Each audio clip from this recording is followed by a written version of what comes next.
Hi, Asha Aldif is here. Viewers welcomes you to my digital channel. So let's take a look at the war between Israel and Hamas. We will talk about the war in Gaza. Don't forget to hit like button, share and comment on it. Hamas accuses PM Netanyahu of sabotaging peace efforts. By Web Desk. Hamas leader Ismail Haniyeh has said that they are keen on reaching a comprehensive ceasefire that will end Israeli aggression and achieve a serious captive swap deal. In a statement, Haniyeh accused Israeli Prime Minister Benjamin Netanyahu of continuation of the aggression and the expansion of the circle of conflict and sabotaging the efforts made through the mediators and various parties. UK MP Jeremy Corbyn says Gov's trying to silence voices instead of Israeli guns. By Web Desk, he wrote in his tweet, more than 34,000 people have been killed in Gaza. Instead of ending arms to Israel, governments around the world are trying to silence voices for peace. They cannot hide their role in genocide, and we will keep sticking up for the people of Palestine. There's no safety at all in Rafah, Gazans say after Israeli airstrike. By Reuters, Palestinians look through the rubble of the destroyed Al-Shayer family home in the southern Gaza city of Rafah on Sunday, after an Israeli airstrike hit the building and the surrounding area overnight. Residents said, every day there are strikes, said displaced Palestinians Sakar Labad. There's no safety at all in Rafah. Arif Al-Shayer, who lost his house in the airstrike, said he feared the world was under the false impression that Rafah was safe. They announced a ceasefire in the Security Council at UN, and nothing happened, he said. Hamas negotiators begin Gaza truce talks. CIA chief also present in Cairo. By Reuters, Hamas negotiators began intensified talks on Saturday on a possible Gaza truce that would see the return to Israel of some hostages. A Hamas official told Reuters, with the CIA director present in Cairo.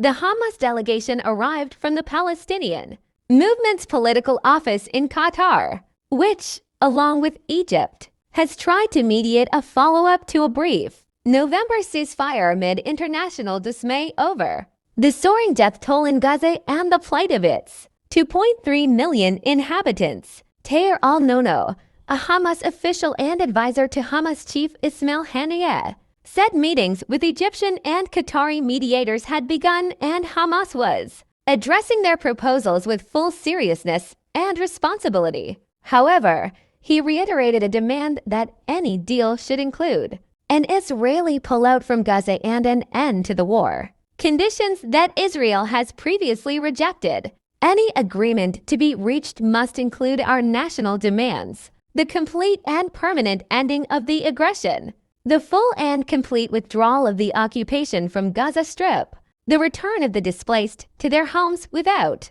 restriction, and a real prisoner swap deal. In addition to the reconstruction and ending the blockade, Nono told Reuters, Israeli forces kill for Hamas fighters. By Reuters, Israeli forces Saturday claimed they killed 5 Palestinians, including 4 fighters of Hamas, in an overnight raid near the city of Tulkarm in the occupied West Bank. Hamas confirmed that 4 of the men killed during the raid in Deir al-Ghussan village were from its Al-Qassam armed wing. The Palestinian Health Ministry said their bodies had been taken by the Israeli military. There was no information about the 5th man. His body was too disfigured for immediate identification, the Palestinian Health Ministry in the West Bank said. The Israeli military confirmed the deaths and said an Israeli officer from a special police unit was wounded in the operation it said targeted a Hamas cell responsible for numerous shooting and car bombing attacks. It said the group was responsible for killing a reservist soldier and wounding a police officer in an attack last November and also carried out a car bombing attack in April which wounded 2 Israelis including a soldier. Hamas needs guarantees from U.S. that Israeli forces will not invade Rafah. By Web Desk, spokesperson for Hamas Osama Hamdan has stated that the fighter group needed a guarantee from the United States that the Israeli military would not invade Rafah after the ceasefire deal. We are still talking about the main issues. which are the complete ceasefire and complete withdrawal of Israel from Gaza, he told Al Jazeera in an interview.